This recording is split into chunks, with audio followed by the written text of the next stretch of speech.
멋진 공연 하나를 준비했습니다.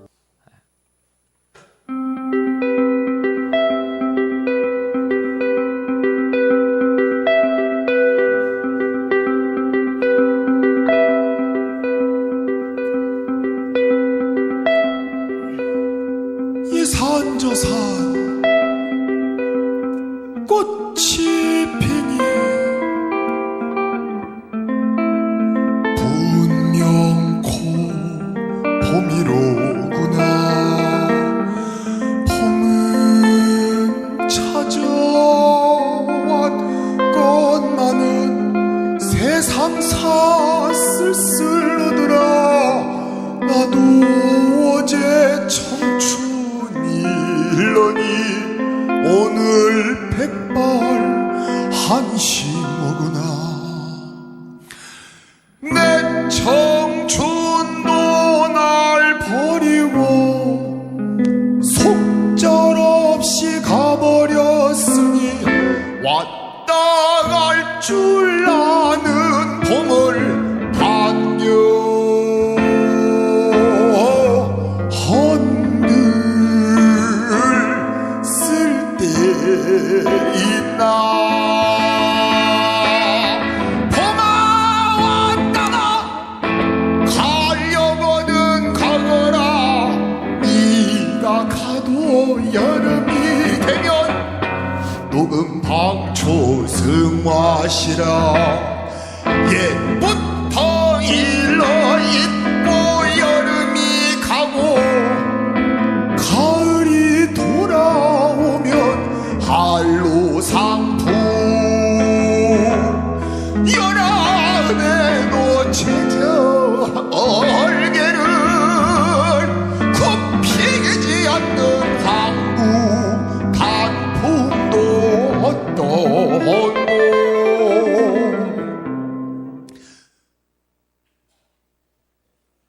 박수 한번 해주시죠. 이 산 저 산. 이 노래를 들어보신 적 있으세요? 이게 사편제에서 그 사철가로 불렀던 노래입니다. 사철가의 가사를 보면 우리가 지금 오늘 나누고자 하는 이야기의 주제와 참 많이 통한다 생각이 되어서 이 노래를 들려드렸습니다. 분명코 이산저산 꽃이 피니 분명코 봄이로구나. 나도 어제 청춘이러니 오늘 백발 한심하구나. 어제 분명히 청춘이었는데 오늘 보니까 백발이 다 되었다는 것입니다. 그게 인생이다, 이런 이야기를 하고 싶은 거겠죠. 여기 지금 젊은 청년들도 있고 또 백발이 성성하신 어르신들도 있으십니다만 아마 이 일에 대해서는 많이 공감이 되실 거라 생각되어집니다. 사실 젊다고 해도 곧 지나면 백발이 오는 게 우리 인생사라는 겁니다. 제가 이런 곡을 찾다가 보았더니 서유석 씨가 부른 노래 중에 너는 늙어봤냐 나는 젊어봤다, 이런 노래가 있더라고요. 젊은 사람들이 그 어르신들을 무시하지 말라는 거죠. 너 늙어봤어? 나는 젊어봤어. 네 인생 내가 다 살아봤어. 그런데 지금 내가 이 나이 되고 보니 내 인생 자체가 봄 지나고 여름 지나서 가을 오는 것 같다, 이런 이야기를 하고 있는 겁니다. 오늘 본문에 나와 있는 주인공이 한 사람이 있는데 야곱이라고 하는 사람의 이름입니다. 야곱. 그 사람의 인생은 몇 가지로 이야기할 수 있지만 그의 삶에 대해서 오늘 본문에 나와 있는 이 장면이 아주 특별한 것입니다. 왜냐하면 그가 잃어버렸던 아들 요셉을 찾았고 그 요셉을 통해서 가장 가뭄이 들고 힘들었던 시절을 가나안 땅에서 지내지 못하고 애굽 땅으로 이민해 와서 살다가 이제 왕 앞에 서게 된 겁니다. 왕이 그 사람을 불렀어요. 그리고는 몇 가지 질문을 합니다. 우리가 지금 오늘 읽지 않았지만 그 위에 보면 너희가 어디서 왔느냐는 겁니다. 그랬더니 우리가 가나안 땅에 살다가 지금 고센 땅에 이사 왔습니다, 이렇게 이야기하고요. 3절에 보면 바로가 요셉의 형들에게 묻되 너의 생업이 무엇이냐? 생업이 뭐예요? 너 뭘 하고 무슨 일을 하면서 먹고 사냐? 우리는 목자입니다. 목축업이 우리의 일입니다. 그리고는 8절에 우리가 읽었죠. 바로가 야곱에게 묻되 내 나이가 얼마냐. 이 질문 속에 너 어디서 사느냐, 또 무슨 일을 하느냐, 아니면 네 나이가 얼마나 되었느냐, 이 세 질문 속에 어쩌면 인생의 모든 질문이 다 들어있는 것 같아요. 여기도 마찬가지죠. 어디서 사신가요? 어디가 고향이세요? 뿐만 아니라 어디가 고향이냐라고 하는 질문에서 끝나는 것이 아니라 어떻게 살고 있는지, 무엇을 해서 먹고 살고 있는지, 또 있지요. 네 나이가 얼마나 되었느냐. 왕이 질문 앞에 그는 앞에 있는 여러 가지 일들보다 한마디로 이야기합니다. 내 나이가 130인데 그때는 훨씬 더 나이가 많았던 시절입니다. 그런데 내가 험악한 세월을 살았습니다. 자기의 삶에 대해서 한마디로 표현해내기를 나는 험악한 인생, 험악한 세월을 살았다고 자기 자신을 소개하고 있는 거죠. 여기 아마 한 사람 한 사람 붙들고 물어보면 자기 삶에 대하여 사연이 없는 분들이 없을 거예요. 내 삶은 이렇게 살았습니다. 우리 가정은, 내 인생은 이런 삶을 지나왔고 이런 골짜기를 지나왔고 때로는 즐겁기도 하고 감사하기도 하고 행복하기도 했지만 그보다 더 많은 일들이 나를 괴롭혔습니다. 이런 분들이 있을지 몰라요. 인생이 뭘까요? 저는 오늘 여러분에게 무슨 인문학 강의를 한다든지 어떤 무슨 정치적인 이야기나 아니면 사회적 이슈를 이야기하고자 하는 게 아닙니다. 가장 근본적인 질문을 오늘 해보고 싶은데 그곳에서 우리의 해답이 있는가를 다시 찾아봤으면 합니다. 인생, 사람 인자에 날 생자를 쓰더라고요. 이 인생이 뭘까요? 할 말이 많이 있으실 겁니다. 그런데 성경이 말하는 인생은 오늘 야곱이 이렇게 말하죠. 내 나그네 길의 세월이. 야곱은 말하기를 인생이라고 하는 건 나그네 삶입니다. 이렇게 표현을 했어요. 뿐만 아닙니다. 성경에 기록되어 있는 시편 39편에 보니까 주께서 나의 날을 한 뼘 길이만큼 되게 하시며 나의 일생이 주 앞에서 없는 것 같사오니. 한 뼘 길이 이 손바닥만 하다는 겁니다. 내가 발버둥 치며 살아봐야 인생 자체가 길고 긴 인생, 뭐 성공을 위해서 무엇인가를 위해 사는 것 같지만 실제로는 한 뼘 인생에 불과하다. 그렇게 표현했습니다. 시편 90편은 주께서 그들을 홍수처럼 쓸어가시나이다. 그들은 잠깐 자는 것 같으며 아침에 돋는 풀 같으니이다. 잠깐 자다가 깨는 것 같은 게 인생이랍니다. 언제 내가 잠을 잤던가. 그런데 또다시 일어나 보니 인생이 백발이 성성하게 되더라. 시편 103편에 보면 인생 그날이 풀과 같으며 그 영화가 들의 꽃과 같다. 풀과 같고 꽃과 같은데 영화가 온통 부귀 영화들이 다 있는 것 같지만 그도 사실은 꽃과 같다는 겁니다.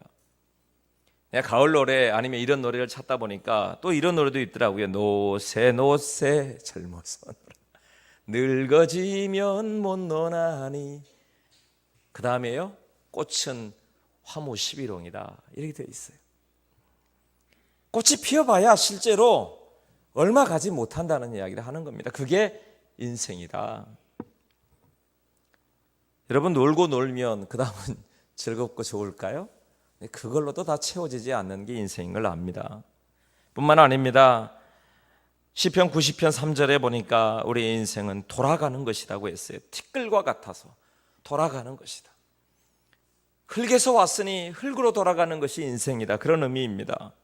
야고보서 4장 14절에 보니까 잠깐 보이다가 없어지는 안개와 같은 것이 인생이라고 표현했습니다. 시편 144편에도 지나가는 그림자 같다. 성경이 너무 허무한 이야기들만 하고 있다고요? 아니요, 인생이라고 하는 것에 대한 근본적인 이야기를 하고 있는 겁니다. 그리고 허무함으로 끝내는 것이라면 성경에 나와 있는 것이 진리라고 말할 수 없겠죠. 허무함에서 끝나는 게 아니라 이곳에 그 허무함과 안개와 같은 인생과 그 무너졌던 것을, 낙심의 인생을 일으켜 세울 만한 소망의 이야기가 있고, 거기서 끝이 아니라 인생의 허무함과 안개에서 끝이 아니라 앞으로 살아갈 영원한 생명이 있다는 사실에 대해서 성경은 이야기하고 있다는 것입니다. 여러분의 삶은 어떠십니까? 야곱은 자기의 삶을 험악한 삶이라고 했고 나그네 삶이라고 했잖아요. 실제로 야곱의 삶을 들여다보면 성경에 나와 있는 이야기만 보더라도 야곱의 삶이 그렇게 쉽지 않았다는 걸 알아요.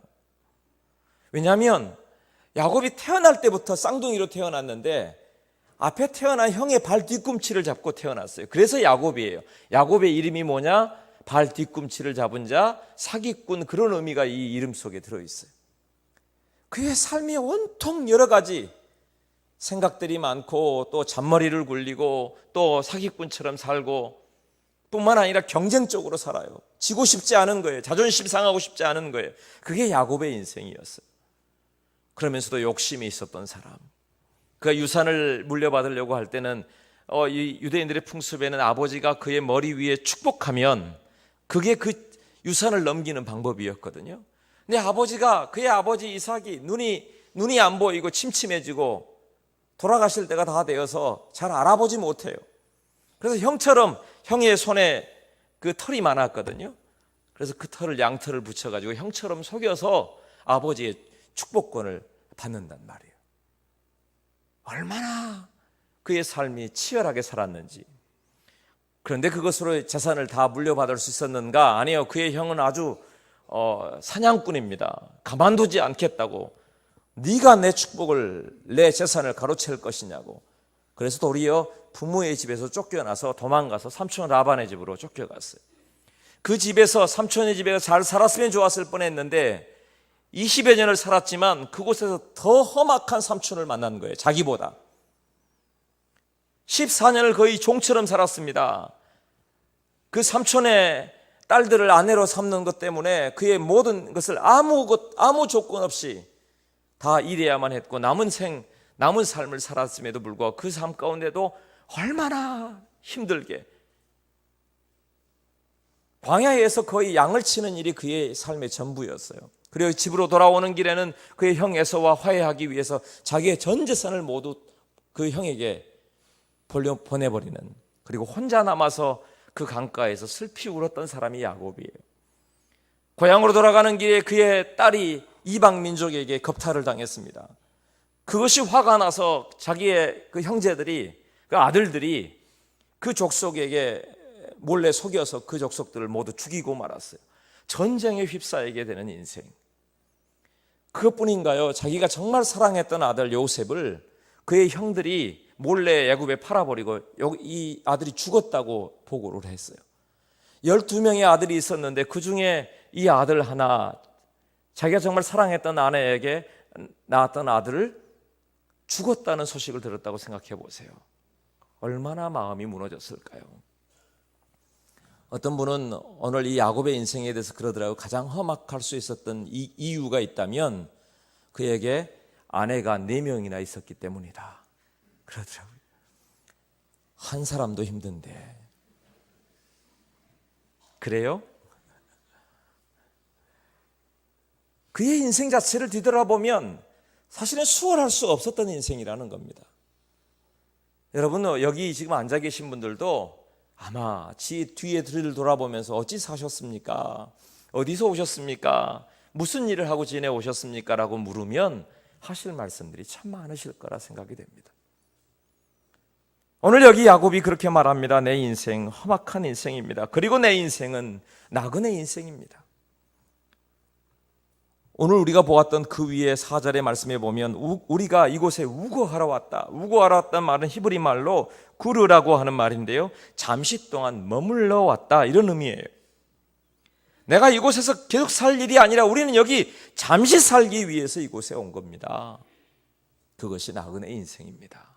그런데 놀라운 건 어디 사는지, 무엇을 위해 살고 있는지, 어디를 향해 가고 있는지, 어떻게 나그네 인생을 살았는지 뿐만 아니라 지금 너희가 나이가 몇 살인지, 이런 질문들이 현실적인 질문 같은데요, 실제로 우리의 영혼의 질문이고 우리의 마음의 질문이고 인생의 질문 아닙니까?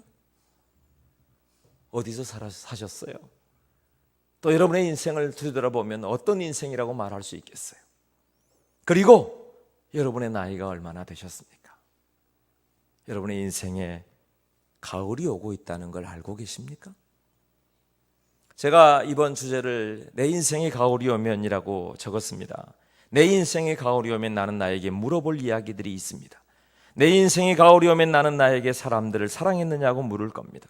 그때 가벼운 마음으로 말할 수 있도록 나는 지금 많은 사람들을 사랑해야겠습니다. 내 인생의 가을이 오면 나는 나에게 열심히 살았느냐고 물을 겁니다. 내 인생의 가을이 오면 나는 나에게 사람들에게 상처를 준 일이 없느냐고 물을 겁니다. 나는 내 인생의 가을이 오면 나는 나에게 삶이 아름다웠느냐고 물을 겁니다. 내 인생의 가을이 오면 나는 나에게 어떤 열매를 얼마만큼 맺었느냐고 물을 겁니다. 여기 시인이 고백한 것을 제가 그대로 따왔어요. 시인의 물음처럼 여러분의 인생에 가을이 왔다고 하는 이 순간에 물을 수 있잖아요. 금방 봄인 것 같지만 여름이 곧이고 여름이 풍성하게, 아니면 이 무더위가 언제 지나갈까 했지만 벌써 여러분 여름 옷을 다 정리하고 가을 옷을 갈아입으셨잖아요. 풍성한 열매들로 기쁜 것 같지만 금방 밑둥이 잘린 황금들녘도 밑둥이 잘리고, 그리고 단풍이 아름답게 물드는 것 같지만 곧 떨어져서 겨울이 올 것을 우리 알잖아요. 그게 가을이에요. 그게 인생이에요. 그곳에 가을에 인생이 있단 말이에요. 그때는 나는 나에게 물어볼 말이 있다는 겁니다. 왕이 야곱에게 묻는 것처럼 하나님이 나에게 물으실 거고 나도 나에게 물어봐야 되는 거예요. 너 사랑하며 살았느냐? 너 열심히 살았느냐? 너 상처 준 일은 없느냐? 네 인생은 아름다웠느냐? 네 손에 쥐어진 열매는 얼마나 되느냐? 제가 말씀드리고 싶은 건 여러분의 인생은 사랑하며 살았어요. 그렇죠? 여러분 열심히 사셨잖아요. 사랑하며 살았고 때로는 상처도 준 일이 있을 겁니다. 또 아름다웠냐고요? 아름다울 때도 있었고, 이 험악한 골짜기를 어떻게 지나가나, 이 캄캄한 어둠을 어떻게 지나가나 이런 때도 있었을지 모릅니다. 그리고 오늘 여기 이 자리에 앉아 있습니다. 그리고 물어봐야 될 겁니다. 아니, 하나님이 우리에게 질문하시는 질문, 너는 이 가을에 어떻게 살았느냐? 제가 어제 저녁에 이 말씀을 준비하고 있는데 10시가 넘은 시간에 우리 집사님 부부가 전화가 왔어요. 목사님, 제가 지금 전라북도로 가고 있는 중입니다. 무슨 일입니까? 이 밤에. 예, 제 형제가 6남매인데 둘째 형은 정말 험한 인생을 살았습니다. 그런데 이제 그는 결혼도 하지 않았고 형님은 자녀도 없지요. 주위에 돌보는 사람도 없습니다. 세상을 떠돌다가 신장이 좋지 않아서 투석하다가 이제 의식이 없어 오늘 돌아가실지 모른다고 병원에서 연락이 왔습니다. 아무도 그분 곁에 없습니다. 우리 형님이 너무 불쌍해서요, 목사님. 우리 형님을 위해 기도해 주세요. 그리고 우리 형님 돌아가시면 누가 장례식을 치러줄 수 있을까요? 아무도 없는데. 제가 그랬어요. 혹시 돌아가시면 장례식 새벽이라도 달려가서 제가 장례식 치르겠습니다. 어제 저녁 왜 하필 그 시간에 이 이야기를 하게 했을까요? 여러분의 삶이 때로는 어떤 분은 더 나은 삶을 살거나 또 어떤 분은 더 멋지고 예쁜 삶이 있거나 근사한 이야기가 있다 할지라도 실은 우리의 인생은 저물게 되어 있고 마지막이 있어요. 어떤 상황이 이 다음 일이 더 이상 없을 것 같아도 봄이 지나면 여름이 오고 여름이 지나면 가을이 오고 가을이 지나면 여기 겨울이 오게 돼 있는 거예요. 며칠 전에 한 칼럼을 보니까 인터넷 떠돌고 있는 자기가 보았던 정말 안타까운 노부부의 이야기를 적어놨더라고요. 만두가게를 운영하시는 분인데 이분이 매주 정말 말도 없이 한 노인들 두 분이 와서 오후 3시쯤 되면 일주일에 한 번씩 와서 만두를 시켜 드신다는 거예요.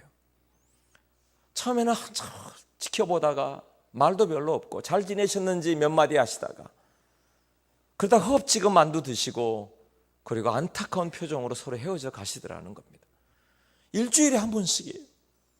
근데 이 만두가게 운영하시는 이분이 너무 궁금한 거죠. 저분들이 도대체 어떤 관계냐?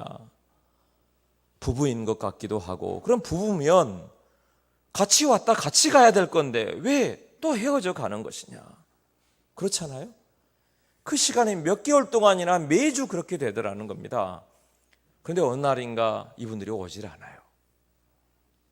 어느 날 궁금했지만 그 시간 그냥 지나갈 수밖에 없었죠. 한 2달쯤 되었는데 어김없이 수요일 날 오후 3시에 그 할아버지가 오시더랍니다. 그래서 왜 이렇게 오래간만에 오셨느냐고, 할머니는 안 오시느냐고. 우리 집사람은 오늘 못 온다고. 그때서야 안 거예요. 부부셨구나. 그런데 두 분이 왜 오셨다가 왜 따로 헤어지시냐고.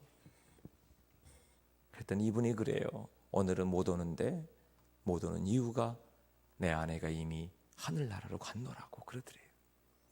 알고 봤더니 두 아들이 있었는데 두 아들 집에서 서로 부모님을 왜 나만 모시느냐고 그렇게 되어져서 아버님은 큰아들 집에 목동에 가서 살고 어머니는 작은아들 집 수원에 가서 살고 일주일에 한 번씩 중간에 거기에서 만나서 아무 말도 못하고 한숨만 쉬다가 가셨다는 거예요. 그분이 그랬답니다. 괜찮아. 이 세상 다 가고 있어. 조금 있으면 천국에서는 같이 살 수 있을 거요. 그러니 괜찮아. 그러고는 마지막 만두 하나 드시고 가셨다는 거예요. 여러분, 제가 지금 다른 사람의 이야기, 무슨 눈물 나는 이야기, 아니면 비관적인 이야기를 하고자 하는 게 아닙니다. 인생의 이야기를 하는 겁니다. 누구든 어떤 사람이든 그가 어떤 상황에 있든지, 얼마나 많이 배웠든지, 얼마나 돈을 많이 가졌든지, 얼마나 건강한 것처럼 하든지, 얼마나 많은 것을 소유하고 살았든지 상관없이 그의 인생을 살펴보면 마지막 가을이 오게 되어 있다는 것이에요. 그리고 가을이 되면 누구든지 물어야 합니다. 나는 나에게 물어야 하고 하나님이 질문하시는 대답 앞에 서야 합니다. 너 사랑하며 살았느냐?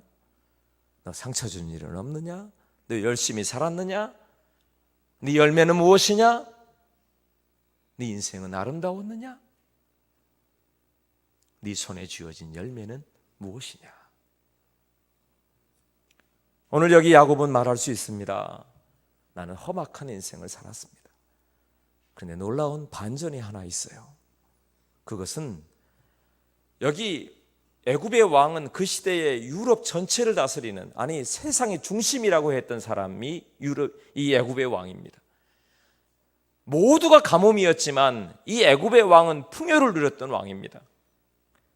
가뭄 때문에 쫓겨왔던 사람이 야곱입니다. 그리고 자기 자신을 소개하면서도 자기는 험악한 인생을 살았다고 말하는 사람입니다.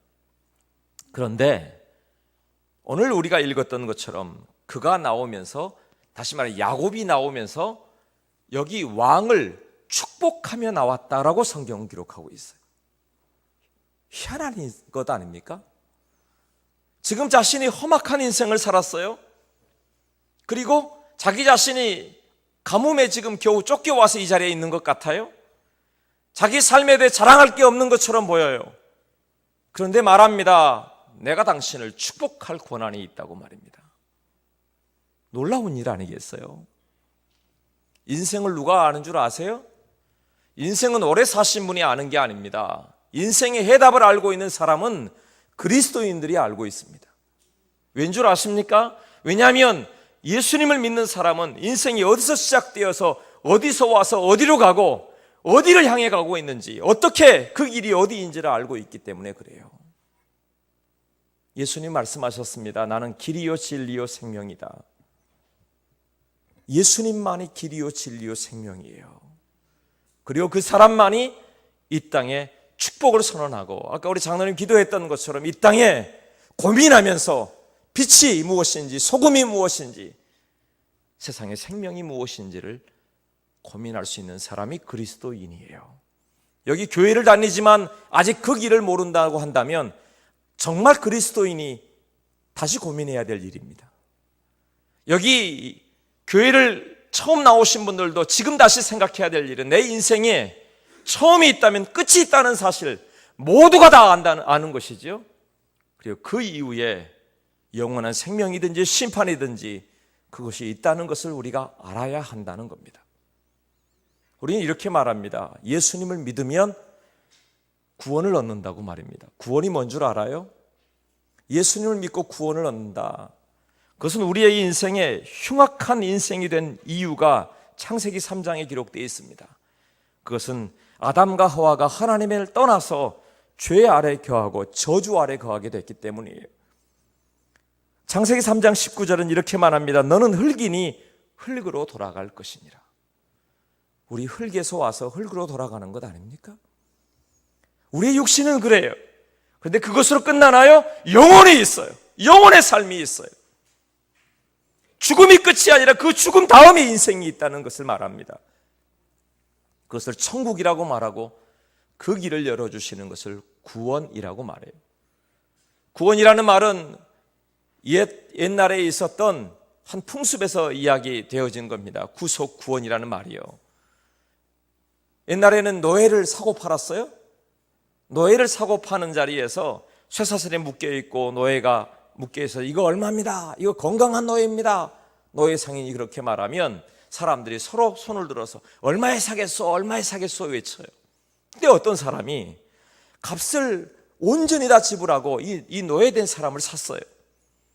그러더니 손에 묶여있는 것 발에 묶여있는 걸 다 풀어놓고 이렇게 말하는 겁니다. 너는 오늘부터 자유다. 아니 주인님 무슨 말입니까? 내가 너를 샀고 이제 내가 너를 용서했고 내가 너를 모두 이 노예에 의해서 해방시켰다. 너는 오늘부터 자유한 사람이다. 이것이 구속, 구원에서 시작된 이야기예요. 오늘 우리도 마찬가지입니다. 우리의 인생에 매여있는 낙심들, 죄악들, 우리의 마음의 괴로움들, 우리가 가지고 있는 험악한 인생의 세월들, 내가 묶여있는 인생의 그 많은 세월들을 풀어내고 그리고 자유케 되고 우리를 하나님 앞에서 살게 하시는 것, 그것이 바로 구원이에요. 살았다는 겁니다. 그것뿐인가요? 영접하는 자, 곧 그 이름을 믿는 자들에게는 하나님의 자녀가 되는 권세를 주셨답니다.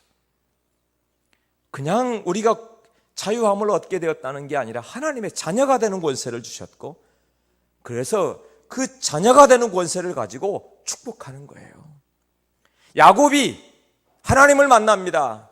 그가 다시 종살이 되었던 삶에서 돌아와서 약복 강가에 혼자 남겨졌을 때, 외로웠을 때에, 가을이 되었을 때에 하나님과 만납니다. 그리고 하나님과 씨름합니다.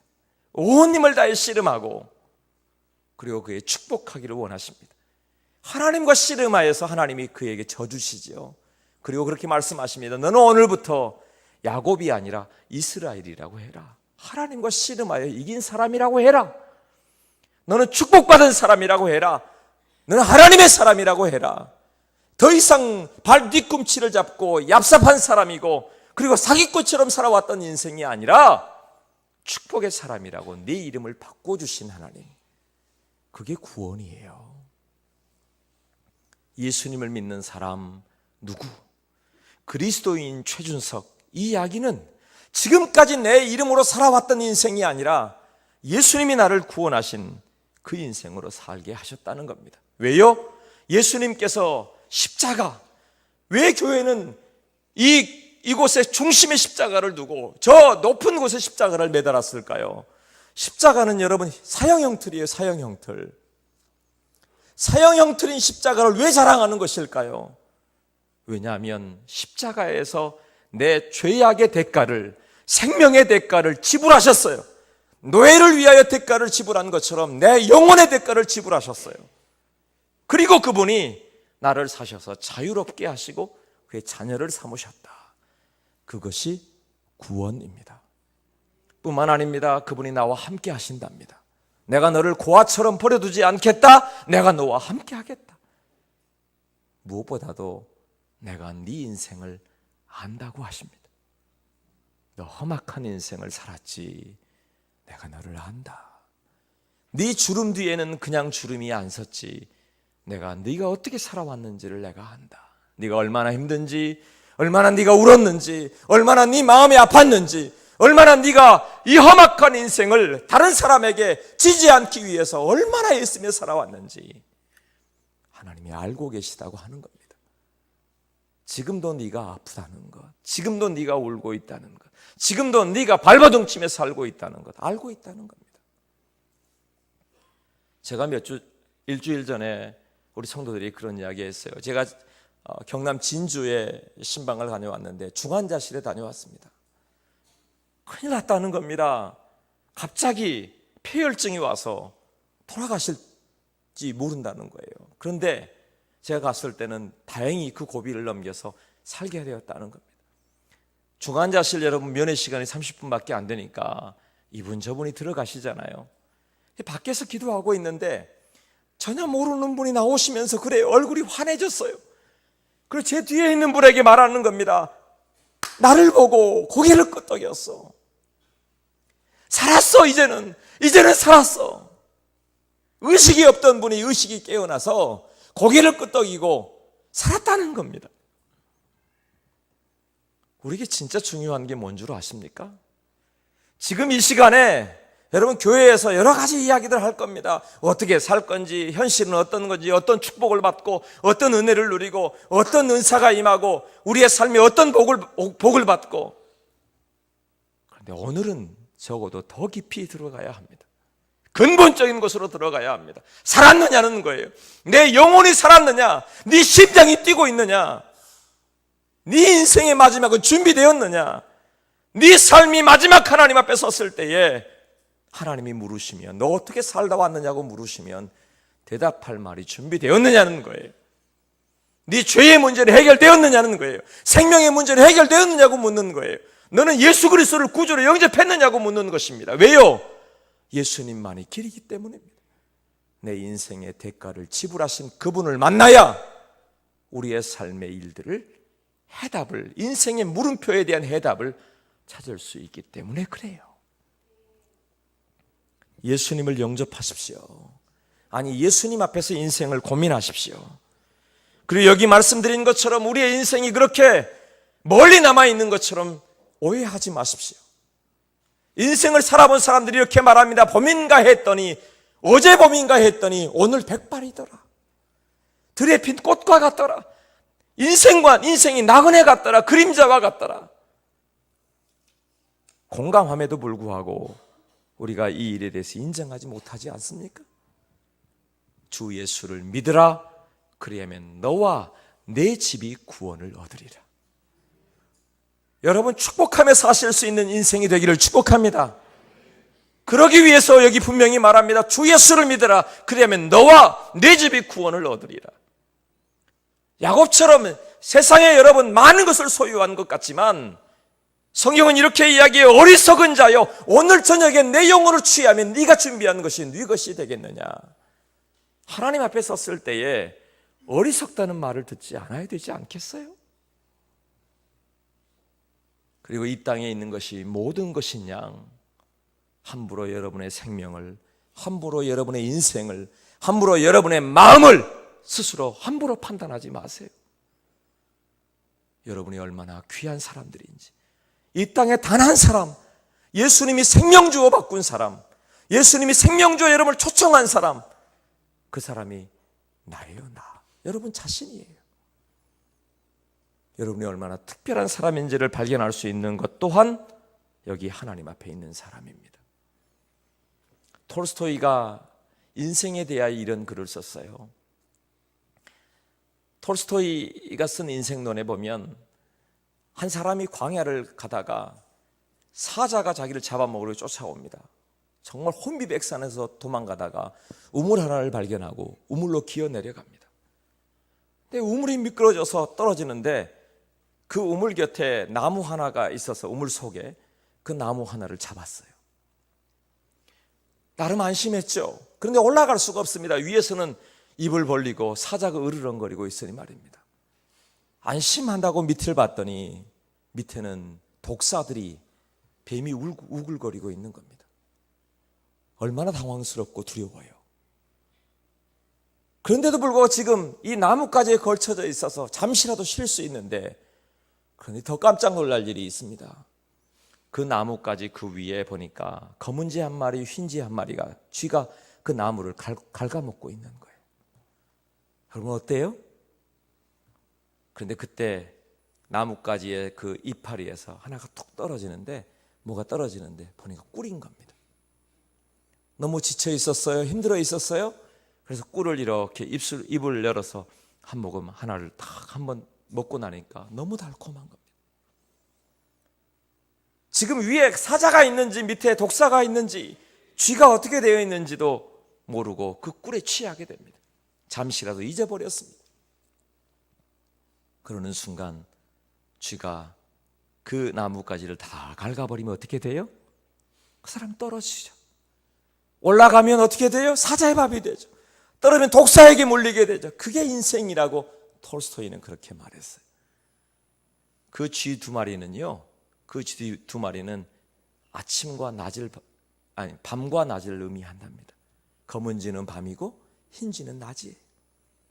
우리의 인생이 그래요. 그런데 그런 상황에 있음에도 불구하고 잠시 있는 그 꿀 빨아먹는 것 때문에, 잠시 있는 그 삶에 일어나는 것들 때문에 영원히 살 것처럼, 나는 이제 끝나지 않을 것처럼, 내 인생 그렇게 살 것처럼 70, 80, 100세를 살아도 그렇게 살고 있는 게 인생이다.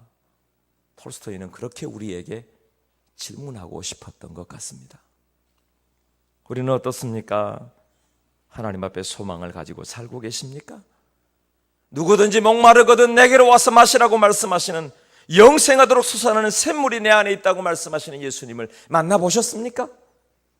교회를 다녀도 온전히 예수님을 만나지 못하면 이 기쁨을 만족하지 못해요. 그리고 지금 처음 교회를 나온 분이 있든지 나왔던 분들이 있든지 이 예수님을 온전히 만나야 하고, 더 분명히 알아야 하고, 더 궁금해해야 하고, 이 기회를 놓치지 않았으면 합니다. 놓치지 말아야 합니다. 오늘 야곱은 말합니다. 내가 당신을 축복할 수 있어. 왜요? 내 안에 하나님이 계시기 때문이에요. 당신은 왕인 것처럼 모든 권력을 누리고 있지만 결국 인생은 하나님 앞에 설 수밖에 없어 라고 말입니다. 말씀을 맺겠습니다. 제가 2년 전인가 제가 이 했던 자료들을 찾아보니까 2년 전에 했던 이야기가 다시 하고 싶은 한 가지 이야기가 떠올랐어요. 한 사람이 꿈을 꾸었는데요, 꿈에 죽었답니다. 그리고 하나님 앞에 갔어요. 근데 하나님 앞에 가서 당돌하게 이 사람이 하나님께 따지는 겁니다. 하나님, 제가 이제 이렇게 젊습니다. 제가 이렇게 빨리 와야겠습니까? 제가 할 일도 얼마나 많고, 그리고 이렇게 젊은데 이렇게 그냥 올 수는 없습니다. 그러니 내가 잘 살 수 있도록 다시 살게 해 주십시오. 그랬더니 하나님께서 그러더래요. 그래, 알았다. 그러면 다시 한번 살아봐라. 그런데 그냥 살아난 게 아니라 이 사람이 또 하나님께 그러는 겁니다. 그런데 하나님, 제가 부탁이 있습니다. 그래, 뭐냐? 다음부터 하나님 부르실 때, 다음에 부르실 때는 사인을 주십시오. 아니, 이렇게 갑자기 부르시면 준비도 할 수 없는데 어떻게 그냥 부르신단 말입니까? 다음에 부를 때는 반드시 너 이제 올 때가 됐다, 이런 사인이 오면 네가 이렇게 올 준비를 해라, 이런 사인을 반드시 주십시오. 그때 하나님께서 웃으시면서 그래, 알았다, 사인을 주마, 그랬다는 거예요. 꿈을 깨보니까 자기가 살았거든요. 처음에는 어떻게 살았겠어요? 그래, 하나님 앞에 갈 수 있어. 그러고는 정말 잘 살았는데 시간이 지날수록 다 잊어버렸어요. 5년이 지나고 10년 지나고 20년 지나고 30년 지나고 시간이 지나면서 다 잊어버리고 말았어요. 그런데 어느 날 정말 하나님이 다시 부르신 겁니다. 이 진짜 하나님 앞에 가서 죽게 돼서 하나님 앞에 서게 된 겁니다. 하나님 앞에 이 사람이 또 이야기하는 겁니다. 하나님, 내가 이제 살 만큼 살았으니 오는 건 맞는데 하나님, 제게 왜 약속을 안 지키십니까? 제가 부를 때 되면 사인을 달라고 하지 않으셨습니까? 않았습니까? 왜 사인도 없이 이렇게 갑자기 부르시는 겁니까? 하나님께서 그러시더래요. 내가 너에게 얼마나 많은 사인을 주었느냐. 무슨 말입니까? 네가 나이가 들면서 흰머리 하나하나가 늘어갈 때, 그 흰머리 하나하나가 네가 이제 내게 돌아올 때가 다가오고 있다, 사인이 아니더냐. 그렇지요? 네 아들을 낳았지 네 품에 안겨서 엉엉 앵앵거리고 울 때가 언제인지 모르게 부쩍 자라서 네 허리춤에 차고 네 어깨에 지나고 네보다 더 커갈 때 네 인생이 내 앞에 올 때라는 사실을 내가 사인으로 주지 않았다냐. 네 주위의 사람들이, 친구들이 한 사람 두 사람 너를 떠나갈 때, 한 사람 두 사람 네 부모도 너를 떠나갈 때, 이 땅에 생명을 다할 때 너에게 보내는 편지가 아니더냐. 네 주름 하나하나가 그냥 주어지더냐. 여러분은 아시죠? 친구들 동창회에서 만나시면 어떠세요? 너는 하나도 안 변했다니 그러시잖아요. 너는 어떻게 초등학교 때 그대로냐? 너는 국민학교 때 어떻게 그대로냐? 너는 어떻게 중학교 때 그대로냐? 정직해 보자고요. 진짜 그대로세요? 그런데 그 주름 하나하나가 실은 우리의 인생에 가을이 오고 있다는 사인이라는 겁니다. 네 인생에 하나님이 부르실 때가 가까이 오고 있다는 사인이라는 거예요. 이곳에 오신 여러분, 여러분은 하나님이 사랑하시는 분들입니다. 또한 여기 특별한 분들이, 때로는 자녀들이 부모님을 사랑하여 이곳에 초청했고, 부모님이 자녀들을 사랑하여 초청했고, 친구들을 사랑하여 초청했고, 이웃을 사랑하여 초청해 오신 분들입니다. 특별한 분들입니다. 보물 같은 분들입니다.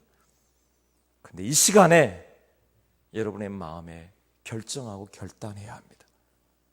인생의 가을이 온다는 것 말입니다.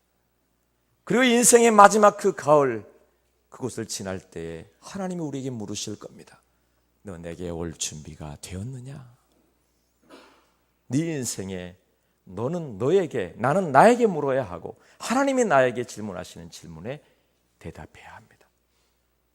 미루지 마시고 오늘 예수님을 영접하십시오. 아니, 예수님 도와달라고 고백하십시오. 내 인생의 주님, 내게 새 이름을 주십시오. 내 인생에 흙에서 왔다가 흙으로 돌아가는 인생 중에 영원한 하나님의 나라를 바라보고 살게 해주십시오. 험악한 인생을 바꾸어 축복하는 인생이 되게 해주십시오. 제가 축복함으로 우리 자녀들이 복받게 해주시고, 제가 축복함으로 우리 이웃이 복받게 해주시고, 제가 축복함으로 왕이라도 축복하는 내 인생이 되게 해주십시오. 하나님의 사인을 분명히 읽고, 하나님의 편지를 분명히 읽고, 주님 앞에 여러분의 인생을 준비하는 오늘이 되기를 예수님 이름으로 축복합니다. 잠깐 눈을 감아 보십시다.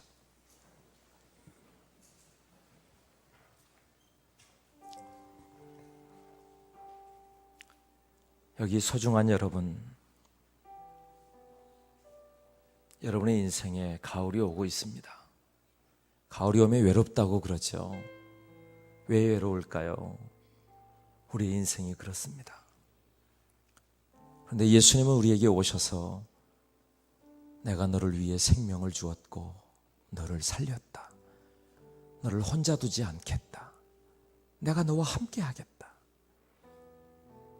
무엇보다 네 인생을 어떻게 살아왔는지 내가 안다. 사랑하는 내 딸아, 내가 안다. 사랑하는 내 아들아, 네가 얼마나 애썼는지, 얼마나 열심히 살았는지 내가 안다. 이제는 네가 아니라 나와 함께 가자. 너의 인생의 가을을 준비하자. 나와 함께 가자. 너 뒤로 물러서지 말아라. 두려워하지 말아라. 내가 너와 함께 있겠다. 소중한 여러분, 마음에 결정하십시오. 놓치지 마십시오. 하나님과 함께 가겠다고 결정하십시오. 예수님 도와주십시오. 이 영혼들을 붙들어 주십시오. 이들을 위해 십자가에서 생명까지 내어주신 주님, 이들을 살려주십시오. 이들이 축복의 인생임을 믿습니다. 영접하는 자, 곧 그 이름을 믿는 자들에게 하나님의 자녀가 되게 하셨다고. 혈통으로나 육정으로나 사람의 뜻이 아니라 오직 하나님께로부터 났다고. 이들의 마음에 주님의 이름만 불러도 이들의 인생이 목마름이 해갈되게 하시고, 이 인생의 가을에 주님 맞을 준비가 되게 하옵소서. 주님, 이들을 붙들어 주시옵소서. 주 예수님 오시옵소서. 예수님의 이름으로 기도드립니다.